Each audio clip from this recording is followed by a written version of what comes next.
Hello guys, welcome to all on my YouTube channel Biology Village. Now the topic is difference between the heliophytes and zoophytes. Yeah, there are a comparative accounts of these both category of plants. It is the first lecture where we studied the ecological adaptations acquired by the plants. So let's start with the first category here heliophytes कि कौन से plant हीलियोफाइट्स होते हैं and their features क्या होते हैं and their ecological morphological and physiological adaptation in their body and morphological structures. Now देखें guys heliophytes के बारे में.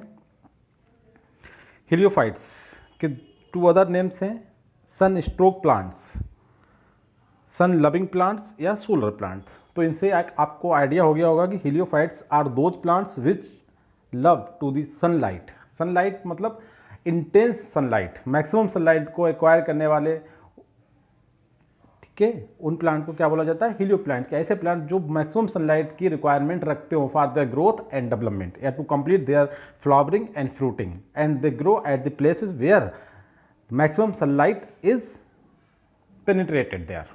ठीक है, तो ऐसे प्लांट को हम क्या बोलते हैं, हीलियोफाइट्स. इनके दूसरे नाम क्या होते हैं, sun loving plant, solar plant and sun stroke plants. अब यहाँ पे देखते हैं कि मोस्टली प्लांट आप देखते हैं सनलाइट वाले एरिया में ही ग्रो करते हैं क्योंकि sunlight is a fundamental factors to carry out the process of photosynthesis, एक fundamental process to prepare through which plant make their food materials. तो ऐसे प्लांट कौन से हैं जो सनलाइट में ग्रो नहीं करते हैं. हम ऐसे प्लांट की बात नहीं कर रहे हैं, हम कर रहे हैं कि एक प्लांट जो बहुत ज़्यादा इंटेंस सनलाइट को इफिशिएंटली कैप्चर करने की कैपेसिटी रखते हो. दूसरे प्लांट ऐसे कि जो बहुत ही लो लाइट में भी सर्वाइवल कर सकते हैं, लाइक उनकी फ्रूटिंग, उनकी फ्लावरिंग, उनका growth and development not depend on a higher category, higher intense light. मतलब उन्हें कुछ 2-4 घंटे की लाइट भी मिल जाए तो they can able to survive. मतलब कि उनकी फ्लावरिंग भी हो जाएगी, फ्रूटिंग भी हो जाएगी और जितनी growth and developmental physiological process है वो सब आराम से 4 घंटे की जो एवरेज लाइट है उसमें हो सकती हैं. दूसरे प्लांट जिन्हें 12 घंटे की लाइट चाहिए या इससे भी ज़्यादा 16 घंटे की लाइट चाहिए होती है. और यहाँ पे लाइट की ड्यूरेशन से भी अलग एक फैक्टर है कि लाइट की जो इंटेंसिटी होती है उसकी तीव्रता की बात करते हैं यहाँ पे. ठीक है, तो सनलाइट का मतलब दो कैटेगरी की, less intensity and low intensity वाले. ठीक है, तो heliophytes are those plants which required high intensity of light. ठीक है, तो उनकी बॉडी में जो भी एडाप्टेशंस होते हैं वो इस तरीके के होते हैं कि वो हाई इंटेंसिटी लाइट को बहुत ही ईजिली अडॉप्ट कर लेते हैं. मतलब उसे converted into the food material या they carry out the process of photosynthesis very efficiently and prepare their food material. तो देखते हैं कि vast majority of the plants growing in the direct sunlight. बिल्कुल फैक्ट है कि अधिकतर प्लांट जो होती हैं सनलाइट की डायरेक्ट सनलाइट में ही ग्रो करते हैं, इसमें कोई प्रॉब्लम नहीं है. द प्लांट्स दैट थ्राइव का मतलब live and grow in area where intensity of light is more. यहाँ पे इंटेंसिटी तीव्रता से मतलब है, ड्यूरेशन से नहीं है. तीव्रता की लाइट की इंटेंसिटी बहुत direct sunlight and indirect sunlight वाले एरिया में ग्रो करने वाले प्लांट हैं. वो प्लांट जो ऐसे एरिया में गिरते हो जहाँ लाइट डायरेक्ट पड़ती हो, तो ये हुआ डायरेक्ट इंटेंसिटी या फिर intense category of the light. और दूसरे होते हैं कि जहाँ पे ऐसे एरिया जहाँ पे जो लाइट की जो तीव्रता इंटेंसिटी है वो थोड़ी कम होती है. ठीक है, फिर भी वो प्लांट वहाँ पे ग्रो कर लेते हैं. अब यहाँ पे हम बात कर रहे हैं कि वो एक कैटेगरी है प्लांट की जो केवल सनलाइट को ज़्यादा इंटेंसिटी की लाइट को लेने की कैपेसिटी रखती हो, और एक प्लांट ऐसे होते हैं कि ज़्यादा सनलाइट को वो लेते ही नहीं. वो उनकी जो लविंग है, उनका जो प्यार है वो कम लाइट वाले एरिया से है कि वो ऐसे एरिया में ग्रो करते हैं जहाँ पर लाइट और नेचुरली कम आती हो. अगर लाइट वहाँ पे तेज़ भी आती है तो उनकी बॉडी में इस तरीके के एडाप्टेशंस होते हैं कि वो उस हाई इंटेंसिटी की लाइट को लो इंटेंसिटी लाइट में कन्वर्ट कर लेते हो, अपनी लाइफ साइकिल को पूरा कर सकते हैं. ठीक है, तो देखिए उन्हें हम क्या बोलते हैं, हीलियोफाइट्स. हीलियोफाइट जो होते हैं जो हाई लाइट इंटेंसिटी में ग्रो करते हैं, adapted to habitat with high intensive insolation. मतलब कि जहाँ पे लाइट की तीव्रता बहुत तेज होती है, ऐसा एरिया. ठीक है, दैट इज टू एक very intensive solar exposure because of the construction of its own structure and maintenance. उसकी जो स्ट्रक्चर है और उसका मेंटेनेंस है, उन दोनों के लिए हाई इंटेंस लाइट की रिक्वायरमेंट है. So they grow there where light intensity is very high. ठीक है, they are capable of more efficient use of light and can never reach photosynthetic saturation under natural condition. कहने का मतलब है जो हीलियोफाइट्स plant होते हैं, जिन्हें कहते हैं loving plant, sun loving plant, ये इतने ज़्यादा एफिशिएंट होते हैं टू कैप्चर द सनलाइट कि ये कभी भी सेचुरेट नहीं हो पाते। सेचुरेट का मतलब होता है कि ये प्लांट कभी ये नहीं कहेंगे कि हमें अब लाइट नहीं चाहिए, मतलब इनकी जो capacity to acquire the light इतनी ज़्यादा हाई होती है, इतनी ज़्यादा इंटेंस होती है कि ये कभी भी सेचुरेट नहीं हो पाते। इन्हें जितनी भी सनलाइट मिले वो इनके प्रॉपर फंक्शनिंग के लिए कम है, मतलब they never saturate with the intensity of sunlight. ठीक है गाइज, आप लोग आइडिया हो गया होगा। तो ऐसे प्लेसेस हमें सर्च करना है कि जहाँ पे इस तरीके की कंडीशंस होती है। तो वो एरिया देखिए कैसे होते हैं, ओपन टेरेन। ओपन टेरेन का जस्ट एग्जांपल देते हैं, एयरपोर्ट हो, बिल्कुल खुला एरिया, तेरा नो प्लांटेशन, बड़ा कोई ट्री ना हो वहाँ पे, सब एक बराबर के ट्री हो, ठीक है। या फिर रॉक्स, चट्टानें जो होती हैं उनके ऊपर क्या होता है, थोड़ा हमारा जो अर्थ होता है नॉर्मल उससे ऊपर की एरिया, तो वहाँ पे इंटेंसिटी अर्थ के कंपेयर में थोड़ी इंटेंस होगी। उसके बाद मीडोज, हमने बताया इससे पहले भी अपने इकोनॉमिक बॉटनी के लेक्चर में, meadows are the open plant, open areas where single इक्का दुक्का प्लांट लगा हो और नॉर्मल ग्रास लैंड, ठीक है। और उसके बाद कह रहा है माउंटेन्स एंड ग्रास लैंड्स, ऐसे एरिया होते हैं जहाँ पे जो intensity of light is very high. तो जो हीलियोफाइट्स होते हैं उनके ग्रो करने के पॉइंट आपको हमने बता दिए, rocks, meadows, mountains, open terrain and grassland. कुछ हमने आपको एग्जाम्पल यहाँ पे हम दिखा रहे हैं, उनके पिक्चर दिखा रहे हैं। एग्जाम्पल तो हमने बहुत सारे दिए बट कुछ पिक्चर हैं, देखिए। नीरियम, आपने बहुत कॉमन प्लांट सुना होगा, बहुत सारे एग्जाम्पल इसके आते हैं, जैसे मल्टीलेयर्ड क्यूटिकल्स के बारे में जो एग्जाम्पल आता है तो उसमें नेरियम का नाम लिया जाता है। उसके बाद क्रियोसोट एक प्लांट होता है जिसमें देखिए लीव्स कितनी थिकी दिख रही हैं, इसमें भी लीफ आपको थिक दिख रही हैं। अभी आप आगे इसके अडॉप्टेशन पढ़ेंगे तो आपको क्लियर होना चाहिए। इसके बाद बहुत ही कॉमन से प्लांट आपने देखा होगा, शुगर केन, ठीक है, जैसे ग्रैमनी फैमिली का मेंबर है शुगर केन, जैसे हमें केन शुगर मिलती है, ठीक है, सुक्रोज। और ये आपका नारियल का प्लांट, मतलब कोकोनट ट्री, इस कैटेगरी में कुछ बहुत ही मोस्ट फेमस एग्जाम्पल आपको हमने बता दिए यहाँ पे। अब देखिए, अब इनमें किस तरीके के अडाप्टेशन होते हैं वो आपको देखना है कि ये हाई इंटेंसिटी लाइट में ग्रो करने के लिए इनके पास कौन कौन से अडाप्टेशन होते हैं। क्योंकि एक प्लांट वो हैं जो लो इंटेंसिटी ऑफ लाइट में ग्रो करते हैं तो उनके पास अपने एडाप्टेशन होगी। ये प्लांट जो है जो हाई इंटेंसिटी ऑफ लाइट में ग्रो कर रहे हैं तो इनके पास इस तरीके के एडाप्टेशन हो गए कि they able to counter the high intensity, मतलब कि हाई इंटेंसिटी लाइट को बिल्कुल फ्यूटाइल नहीं करेंगे बल्कि पूरी की हाई इंटेंसिटी लाइट को यूज कर लेंगे, मतलब in making their food material by the application of the process photosynthesis, ठीक है। तो देखते हैं एडाप्टेशन। तो इन वाले प्लांट जो हीलियोफाइट्स होंगे उनमें जो लीव्स होंगी वो कैसी होंगी, कोर्स, मतलब बहुत ही स्मॉल स्मॉल लीफ होंगी। आपने देखा है ऊपर के प्लांट में जैसे small surface area, leave small है तो उनका एरिया भी कैसा होगा, स्मॉल होगा। और वो स्मॉल होंगी, थिकर होंगी, मतलब मोटी मोटी छोटी सी लीव्स, ठीक है। और जो उनका स्टेम होगा वो भी थिकर होगा। नेक्स्ट पॉइंट कह रहे हैं उनका जो लीफ के ऊपर या स्टेम के ऊपर या पूरे प्लांट के ऊपर जो हेरी एंड वैक्सी कोटिंग होगी, जिससे जो एक्सेसिव लाइट रेडिएशन है वो आसानी से उसे कैप्चर कर सके और बिल्कुल वाटर का लॉस उनसे ना हो। ट्रांसपरेशन कम and maximum absorption of the light by application of या by the presence of hairy and waxy protection. Next point है leaves are double palisade layers with thicker cuticle, मतलब जिनके ऊपर लीव्स के ऊपर क्यूटिकल होती है। क्यूटिकल का मतलब होता है कवरिंग होती है, waxy covering that consist of cutin. Cutin एक टाइप का वैक्स होता है, मतलब लिपिड्स होती है, उससे बनने वाली जो लेयर होती है उसे क्या कहा जाता है, cuticle, that present on the surface of leaves and stem. तो यहाँ पे जो क्वालिटी है कि जो लीव्स होती हैं वो उनके अंदर पैलिसेड लेयर्स जो होती हैं वो डबल होती हैं। देखिए हम आपको पहले पिक्चर दिखा देते हैं जिससे क्लियर हो जाए कि पैलिसेड का मतलब क्या होता है। देखिए ये आपको एक एग्जाम्पल दिया है हीलियोफाइट्स का। देखिए ये पैलिसेड है, किसी प्लांट में एक ही कैटेगरी होती है, केवल एक लेयर होती है, जबकि इसमें आपको देख रहे हैं मल्टीपल लेयर्स, 3 लेयर्स। तो ये कैसी हो गई, थिक, ठीक है गाइस। फिर से हम अपने पॉइंट पे चलते हैं जहाँ पे हम डिस्कस कर रहे थे।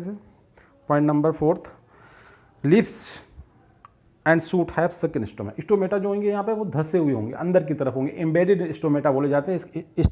एम्बेडेड स्टोमेटा का मीन्स होता है कि they poor for the conduction of gaseous exchange and they reduce the rate of transpiration, मतलब पानी को बर्बाद करने नहीं देते हैं प्लांट को। इसके लिए स्टोमेटा जो होते हैं जो थोड़ा सा जो स्किन होती है, मतलब एपिडर्मिस होती है, उसमें धसे हुए होते हैं, उन्हें बोलते हैं सकन स्टोमेटा, ठीक है। वैसे तो एक जीरोफिटिक कैरेक्टर है but hair is present in the heliophytes, ठीक है। अब इसका रिजल्ट क्या होता है सकन स्टोमेटा का, कि फॉर बेटर स्टोमेटल कंडक्टेंस के लिए ये काम करते हैं कि आराम से ये गैसेस एक्सचेंज को बेहतर बनाते हैं। उसका रिजल्ट क्या होता है कि फोटोसिंथेसिस बहुत अच्छी होती है इन प्लांट में, और जब फोटोसिंथेसिस अच्छी होती है तो रेस्पिरेशन भी अच्छा होगा, कि जब खाने को हमें ज़्यादा मिलता है, फूड मटेरियल ज़्यादा प्रिपेयर होगा तो उसका कंबक्शन, उसका ऑक्सीडेशन भी बेहतर होगा। तो दोनों प्रोसेस इन प्लांट में बेहतर होती है। क्वेश्चन एग्जाम में आ सकता है कि इन हीलियोफाइट्स में high rate of photosynthesis, high rate of respiration, तो आंसर होना चाहिए दो बोथ कि इन हीलियोफाइट्स में जब सनलाइट ज़्यादा मिलेगी तो वो आराम से अपना फूड मटेरियल बनाएगा, जब फूड मटेरियल ज़्यादा बनेगा तो आराम से उसको वो फीड करेगा, फीड को मतलब जो खाएगा और खाने के बाद उसका ऑक्सीडेशन भी बेहतर होगा क्योंकि उसके पास फूड मटेरियल है। नेक्स्ट इसी में लिखा so therefore high osmotic potential exist in the leaf. जब हमारे पास फूड मटेरियल होगा तो हमारी बॉडी की जो टोनोसिटी होती है जिसे हम कहते हैं ऑस्मोटिक पोटेंशियल, हमारी बॉडी के जो सल्यूट्स होंगे वो बिल्कुल मेंटेन रहेंगे। तो हम कहेंगे तीनों चीज़ें बहुत बेहतर होती हैं हीलियोफाइट में कि high rate of photosynthesis, high rate of respiration and high rate of osmotic potential. Next point, chloroplast have a protective element. देखिए क्लोरोप्लास्ट एक स्ट्रक्चर होता है, उसके अंदर जो पिगमेंट होता है क्लोरोफिल, नॉर्मली यही स्टडी करा जाता है, बट यहाँ पे हम देख रहे हैं कि क्लोरोप्लास्ट तो होता है बट इसके अंदर क्लोरोफिल नहीं होता। क्या होता है? कैरोटीनॉइड्स होता है। ठीक है, इसका मतलब ये प्लांट में क्लोरोफिल कम, कैरोटीनॉइड्स ज़्यादा। इसका रिजल्ट क्या होता है? कैरोटीनॉइड जो होता है एंटीऑक्सीडेंट होता है। एंटीऑक्सीडेंट का मतलब होता है कि ये जो प्लांट होते हैं हाई इंटेंसिटी ऑफ लाइट को कैप्चर करने की पावर रखते हैं, कैपेसिटी रखते हैं। इसका मतलब ये होता है कभी कभी हाई इंटेंसिटी ऑफ लाइट जो है इनके ऊपर की जो कवरिंग है, जो इनके अंदर बैक्सी लेयर होती है उसे फोटो ऑक्सीडाइज कर सकता है। तो इससे बचने के लिए ये प्लांट जो होते हैं क्लोरोफिल के कंपेयर में कैरोटीनॉइड्स ज़्यादा रखते हैं क्लोरोफिल में, सॉरी क्लोरोप्लास्ट में। और कैरोटीनॉइड की ये क्वालिटी है कि it act as a antioxidant. Antioxidant means होता है कि ये फोटो ऑक्सीडेशन से प्लांट को बचा लेता है। इसका रेफरेंस आपको ये समझ में आया कि antioxidant as compare to chlorophyll are more in the chloroplast because this plant have more intensity of light area. तो इसमें क्या होता है कि ये जो कैरोटीनॉइड की मैक्सिमम प्रेजेंस इन प्लांट में होती है कि जो इन्हें फोटो ऑक्सीडेशन से बचा लेती है। आप पूरा कंप्लीट एक्सप्लेनेशन सुने जिससे कि आपको कॉन्सेप्ट बनाने में आसानी हो कि जो हीलियोफाइट्स होते हैं उसमें क्लोरोफिल कम होता है, कैरोटीनॉइड्स ज़्यादा होता है। तो आप आंसर बहुत ही ईजिली दे सकते हैं कि high intensity light responsible to photo oxidise the lipid layer of the plant. So protect from this high intensity of light action, plant have more carotenoid as than chlorophyll inside the chloroplast. Okay guys, इसके बाद इसी में देखें इसके साथ ही वो कुछ enzyme रखता है जैसे कैटालेज। CAT का मतलब होता है कैटालेज। एक ऐसा एंजाइम होता है जो इसके अंदर प्लांट के अंदर हाई इंटेंसिटी लाइट जब पड़ती है इस पर तो इसके अंदर कुछ रिएक्टिव ऑक्सीजन स्पीसीज जिन्हें हम ROS बोलते हैं ये प्लांट को डैमेज कर सकती हैं। तो इन जैसे ही बनती हैं वैसे ही इन ROS को ब्रेक डाउन करने के लिए इनके अंदर एंजाइम भी होता है जैसे कि CAT, इसे बोलते हैं कैटालेज। बहुत ही हाई एफिशिएंट एंजाइम्स होता है, ये बहुत जल्दी H2O2, ROS, पेरोक्साइड इन स्पीसीज को ब्रेक डाउन कर देता है और प्लांट को इनके बैड इफेक्ट से बचा लेता है। ठीक है, देखिए लिखा है आगे to avoid toxic effect that causes by the accumulation of ROS। On other hand they have lower chlorophyll content. ये बहुत इंपॉर्टेंट क्वेश्चन है, नॉर्मली एग्जाम में पूछे जाते हैं कि हीलियोफाइट के कुछ फीचर दे देंगे आपको, उसमें से डिटेक्ट कराना होगा कि कौन सा फीचर नहीं है कौन सा फीचर है।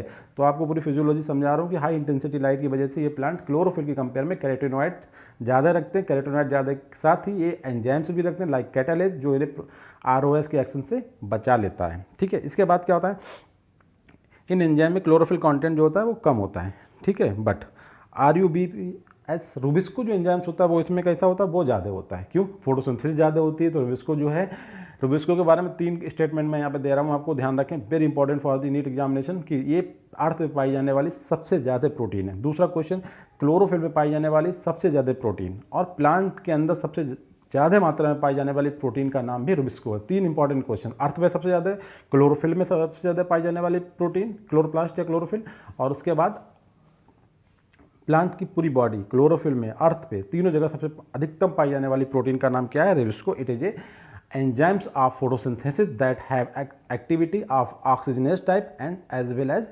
Carboxylase type. मतलब ये CO2 को भी फिक्स करने की कैपेसिटी रखता है एज वेल एज ये O2 को भी फिक्स करने की कैपेसिटी रखता है। ठीक है, रुबिस्को। इसके बाद क्या होता है कि इसमें रुबिस्को ज़्यादा होता है, क्लोरोफिल कम होता है, कैरोटीनॉइड ज़्यादा होता है, कैट पाया जाता है। इन सब का रिजल्ट होता है कि इसके पास एक्सटेंसिव फ्लावरिंग एंड फ्रूटिंग, क्योंकि जब फोटोसिंथेसिस अच्छी हो रही है तो खाने पीने को बहुत सारा है, तो फ्लावरिंग अच्छी होगी, फ्लावरिंग अच्छी होगी तो फ्रूटिंग अच्छी होगी। There are no any point of confusion here. अगर किसी कन्फ्यूजन है तो प्लीज़ कमेंट बॉक्स में मुझे लिखें, मैं इसका आंसर दूंगा आपको, किसी को कोई कन्फ्यूजन हो।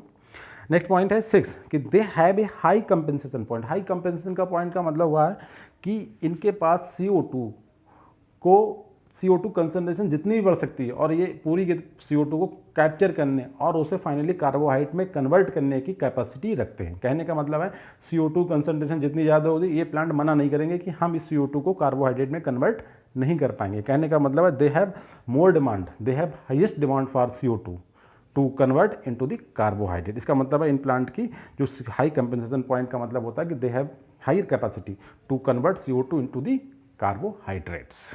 ठीक है, सो नीड ऑफ, अब जब CO2 ज़्यादा होगी तो हायर फोटोसिंथेसिस होगी, हायर फोटोसिंथेसिस होगी तो इन्हें ज़्यादा लाइट की भी ज़रूरत होगी, high intensity of light for effective adaptation of carbon dioxide. Okay guys, अब देखते हैं इसे। Next point, there leaves have higher basal metabolic. अब चूंकि फोटोसिंथेसिस रेस्पिरेशन सब कुछ बहुत तेजी से हो रहा है तो इनकी बेसिक मेटाबॉलिक रेट जो होती है लीफ के अंदर वो भी ज़्यादा होगी, देयर आर नो प्रॉब्लम। इसके बाद वर्टिकल, अब लाइट ज़्यादा लेते हैं प्लांट तो ऐसी जगह पे ग्रो करते हैं जहाँ पे लाइट की इंटेंसिटी बहुत ज़्यादा होती है और ये प्लांट खुद लाइट को ज़्यादा से ज़्यादा लेने की पावर रखते हैं।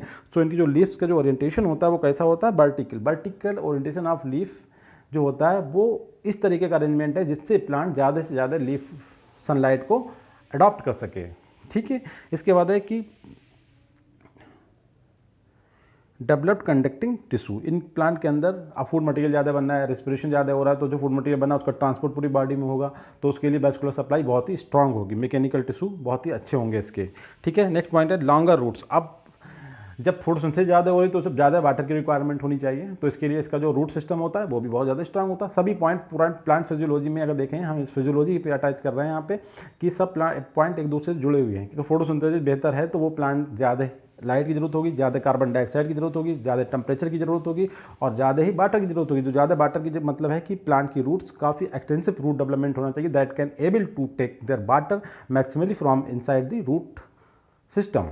ठीक है, इसके बाद कह रहे हैं शॉर्टर एंड थिकर इंटरनोड। जो इसकी ब्रांचें होती हैं वो छोटी होती हैं और मोटी मोटी होती हैं। ठीक है, और ब्रांचिंग बहुत ज़्यादा होती है ऐसे प्लांट में। अब यहाँ पे कुछ एग्जांपल और बता रहे हैं, कुछ तो हमने आपको दिखा दिए थे, कोकोनट और शुगर केन, नेरियम और क्रिसेट, ये हम चार आपको दिखा चुके हैं डायग्राम के थ्रू। और डलवेरिया देखिए शीशम का प्लांट ही हो गया, कॉर्न मतलब मक्का, और मोस्ट रोजेज जो रोज़ वाली जो फैमिली के प्लांट होते हैं रोजेसी के, और ग्रास प्लांट, ये सब जो होते हैं कैसे प्लांट होते हैं, हीलियोफाइट मतलब जो सन लविंग प्लांट होते हैं। इसके बाद हम आते हैं सेकंड कैटेगरी पे, सियोफाइट। सियोफाइट वो प्लांट होते हैं जो लेस इंटेंसिटी ऑफ लाइट में रहना पसंद करते हैं, मतलब they require less amount of light to their growth and development and maintenance of their physiological processes. ठीक है, इन्हें हम क्या कहते हैं, इनके लिए एक दूसरा नाम भी है फोटोफोबस प्लांट। इसका मतलब क्या हुआ, फोटोफोबस। फोबो का मतलब है फोबिया, फोबिया का मतलब होता है किसी चीज़ से दूर भागना, फोटो का मतलब लाइट, तो लाइट से दूर भागने वाले प्लांट, ऐसे समझ सकते हैं हम इसे कि ये प्लांट जो होते हैं लाइट से दूर भागते हैं। ओके गाइस, ये प्लांट लाइट से दूर भागते हैं।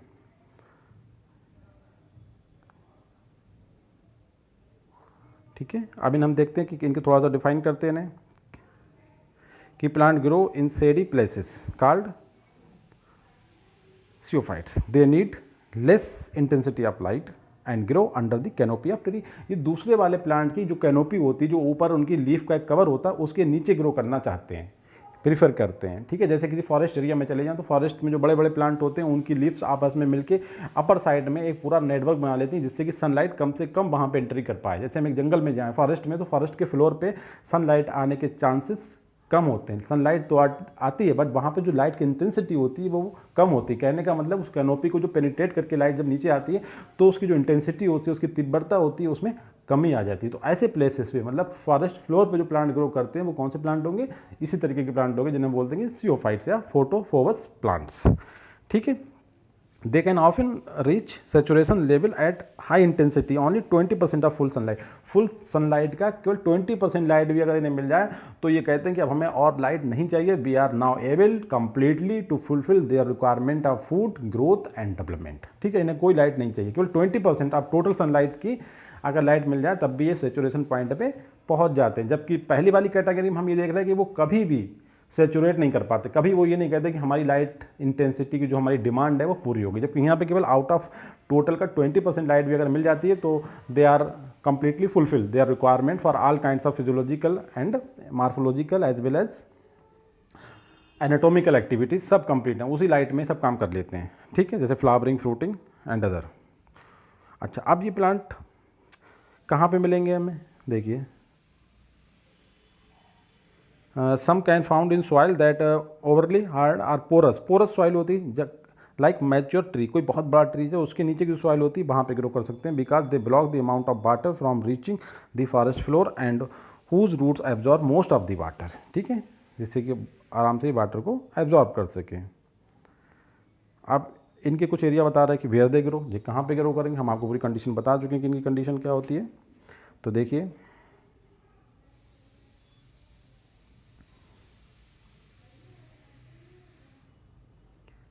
एसिड लविंग होते हैं। एसिड कहाँ मिलेगा, top thin layer of forest floor, उस पर क्या है जो लिटर का मतलब जो फॉरेस्ट की लीफ गिरती हैं वो जब डिजॉल्व हो जाती हैं तो उनसे एसिड प्रोड्यूस होता है।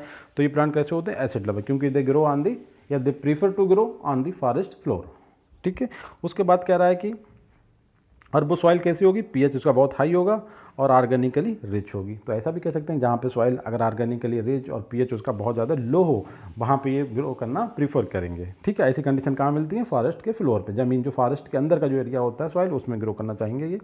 सेकंड पॉइंट है typically found growing near streams bog and ponds, pond streams और जो बोग्स होते हैं झरने उनके करीब में ग्रो करना पसंद करते हैं प्लांट, ठीक है। नेक्स्ट पॉइंट में कह रहा है they also found in the poorly drain soil, poorly drain का मतलब होता है, ड्रेन का मतलब होता है जो फ्लोइंग करें जहाँ सॉइल में बेहतर एरेशन हो, उसकी पोरोसिटी बहुत ज़्यादा हो, बहुत डीप तक उसमें एयर जाती हो, ठीक है। मगर बेल यहाँ पे कह रहा है पुअरली ड्रेन सॉइल, तो ऐसी प्लेसेस जहाँ पे बारिश बहुत जाते हो, high rainfall and humidity is very high, वहाँ पे बारिश बहुत ज़्यादा होती है, लाइक मेघालय वगैरह के जो एरिया होते हैं उसमें बारिश बहुत जाती होती है, तो वहाँ पे ग्रो करना पसंद करते हैं इस तरीके के प्लांट, ठीक है। आप ध्यान रखें। Very good explanation, there are no confusion I think, अगर कन्फ्यूजन है तो आप प्लीज़ कमेंट बॉक्स में लिखें, हम उसका आंसर देंगे, ठीक है। अब इसमें कुछ एग्जाम्पल देखते हैं हम इसके, जैसे एरम, ठीक है। उसके बाद मिंट, बहुत ही कॉमन से एग्जाम्पल्स हैं, मिंट आप दें, पुदीना वगैरह, जिंजर, ठीक है। ये जो हैं ऐसे प्लांट होते हैं ना, ज़्यादा लाइट की ज़रूरत नहीं होती। कॉफ़ी का प्लांट, ये तो बहुत ध्यान रहेंगे आपको, जिंजर कॉफ़ी सब हम डेली लाइफ में यूज़ करते हैं।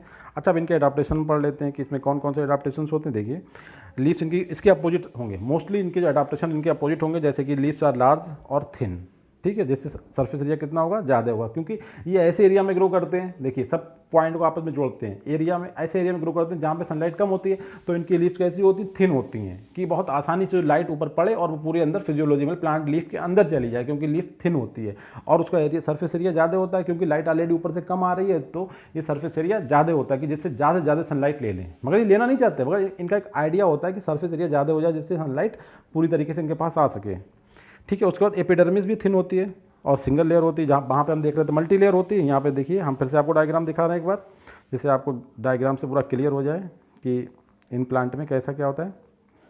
देखें आप डायग्राम को देखें तो आप क्लियर हो जाए, कॉन्सेप्ट आपका मेंटेन रहेगा। देखिए यहाँ पे देखिए एपिडर्मिस, यहाँ पे आपको देखा था कितना ज़्यादा थिक है, यहाँ पे आपको केवल थोड़ी सी दिख रही है, ठीक है। ये सिंगल लेयर है, यहाँ पे मल्टी लेयर था,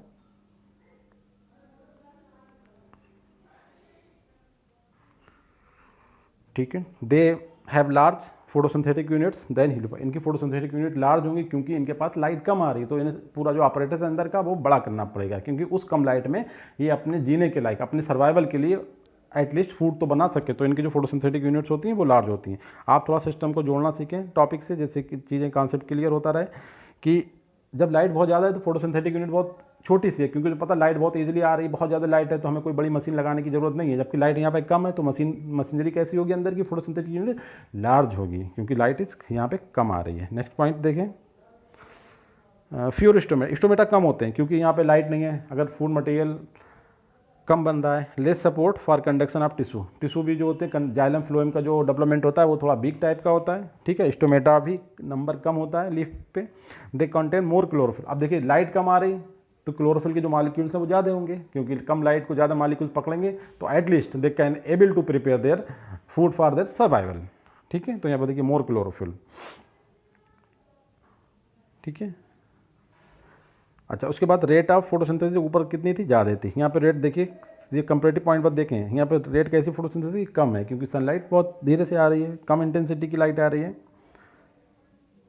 नेक्स्ट पॉइंट देखें, रेस्पिरेशन के बारे में हूँ बाहर रेस्पिरेशन कम था, मगर यहाँ पे रेस्पिरेशन एक बात है, यहाँ पे रेस्पिरेशन ज़्यादा होगा। ये बात कॉमन सिमिलरिटी है दोनों में, कि दोनों में रेस्पिरेशन ज़्यादा है, फोटोसिंथेसिस में डिफरेंस है, क्योंकि हीलियोफाइट में फोटोसिंथेसिस भी ज़्यादा थी, रेस्पिरेशन भी ज़्यादा है, जबकि यहाँ पे फोटोसिंथेसिस कम है और रेस्पिरेशन ज़्यादा है, मतलब respiration in both cases is high. तो इसका रिजल्ट क्या होता है ऐसी केसेस में जहाँ पे कि फोटोसिंथेसिस कम और रेस्पिरेशन ज़्यादा है कि ग्रोथ कैसी होगी, कम होगी, क्योंकि रेस्पिरेशन जो ज़्यादा है तो प्लांट खुद फूड मटेरियल जितना बन रहा है उसे खुद खा लेगा, तो उसका ग्रोथ एंड डेवलपमेंट क्या होगा, कुछ भी नहीं होगा। तो ये देखिए लो ग्रोथ रेट, इससे देखिए पूरा कॉन्सेप्ट क्लियर है। फोटोसिंथेसिस कम है और प्लांट तो खाएगा, ये अपना खुद बना के खा रहा है तो मैक्सिमम तो खुद ही खा जाएगी, तो उसका ग्रोथ एंड डेवलपमेंट में बचा हुआ मटेरियल कम रह जाता है, तो ग्रोथ एंड डेवलपमेंट कैसी होगी, कम होगी। एंड नॉन सोई फ्लावर, मतलब फ्लावर आएंगे मगर इतने ज़्यादा डोमिनेंट फ्लावर नहीं होंगे कि बहुत ज़्यादा दूर से दिखें भड़कीले टाइप के डिफरेंट डिफरेंट कलर्स के, ठीक है। नॉन सोई फ्लावर बहुत ही स्मॉल माइन्यूट साइज़ के फ्लावर्स होंगे, ठीक है। और जो एंजाइम रोबिस्को है, क्योंकि फोटोसिंथेसिस कम है तो रोबिस्को भी कितना होगा, रोबिस्को भी कम होगा, क्योंकि रोबिस्को तो फोटोसिंथेटिक एंजाइम्स है। नेक्स्ट पॉइंट देखें इसमें, they have potential to perform well in full shade. अगर इन्हें थोड़ी सी लाइट ज़्यादा दे जाए तो अपना ये फंक्शन कर सकते हैं बेहतर, ऐसा नहीं है कि ये फंक्शन नहीं कर पाएंगे, मगर इनकी क्वालिटी क्या है कि ये ग्रो ही करते हैं कम लाइट वाले एरिया में, ठीक है। But they do not grow their fullest potential. For example एक प्लांट होते हैं एजालीज, ठीक है, ये क्या करते हैं मोस्टली शेड एरिया में ग्रो करना प्रेफर करते हैं, ठीक है, और प्रोड्यूस करते हैं फ्लावर्स इन स्प्रिंग सीजन में फ्लावर प्रोड्यूस करते हैं। इसके लिए इन्हें कम से कम 4 घंटे की लाइट पर डे चाहिए। 4 घंटे की लाइट तो बहुत ही कम है ना। जो क्रिटिकल वाली बात करें तो लाइट 12 घंटे से ज़्यादा ही चाहिए। 24 घंटे से 12 घंटे दिन होता है, 12 घंटे रात होती है। तो जो हाई इंटेंसिटी वाले प्लांट हैं वो मोर देन 12 आवर की लाइट चाहिए होती है, तो उन्हें बोलते हैं। अब यहाँ पे क्या कह रहा है कि 4 घंटे से कम की लाइट भी चलेगी तो ये पूरा कर लेंगे। एटलीस्ट अगर 4 घंटे की लाइट मिल जाती है तो they are able to produce their flowers, और फ्लावर्स आ जाएंगे तो फ्रूट्स आ जाएंगे, नो प्रॉब्लम। उसके बाद कह रहा है कि अगर टोटल सनलाइट की इन्हें केवल 20% भी मिल जाए तो ये सैचुरेशन पॉइंट को प्राप्त कर लेते हैं अपने, ठीक है। अच्छा, इसके बाद दे एवरग्रीन प्लांट होते हैं, इनमें हमेशा लीव्स जो होती हैं लगी रहती हैं, ठीक है, कभी ऐसा नहीं होता पतझड़ नहीं होता है इनमें, ठीक है। इसके बाद नेक्स्ट पॉइंट 9 बता रहा है कि they have little tolerance to exposure of bright sunlight. अगर इन्हें सनलाइट में तेज़ सनलाइट में रख दिया जाए तो ये डैमेज हो जाएंगे, मतलब मर जाएंगे प्लांट, क्योंकि इनके पास उससे बचने के अडाप्टेशन नहीं होते हैं। Little tolerance to exposure to sunlight for long period and become stressed in situation, so they have special ecological adaptation to reduce high light intensity. कहने का मतलब अगर इन्हें बहुत देर तक रख दिया गया तो ये खत्म हो जाएंगे। इसलिए इन्होंने क्या किया, क्योंकि अगर बाई चांस ये हाई इंटेंसिटी लाइट में चलेगा तो मरे ना, उससे रिजल्ट इन्होंने क्या करा, इन्होंने अपनी बॉडी में एडॉप्टेशन कर लिए कि this plants are able to reduce high intensity light to low intensity light. As result क्या होता है कि दे कैन सर्वाइव देयर। अगर ऐसा नहीं होता तो ये मर जाएंगे वहाँ पे। अच्छा, इसके एग्जाम्पल देखिए, कुछ हमने डायग्राम में दिखा दिया था आपको। मिंट का डायग्राम दिखा दिया था हमने, एरम का डायग्राम दिखा दिया था हमने आपको वहाँ पे, जिंगर का दिखा दिया था, कॉफ़ी का दिखा दिया था, ठीक है। इसके अलावा यहाँ पे देखिए कोकोआ, इससे भी एक जैसे होता नहीं चाय पीते हैं कॉफ़ी होती है, इस तरीके से कोका भी एक टाइप का सॉफ्ट ड्रिंक बनाया जाता है इससे।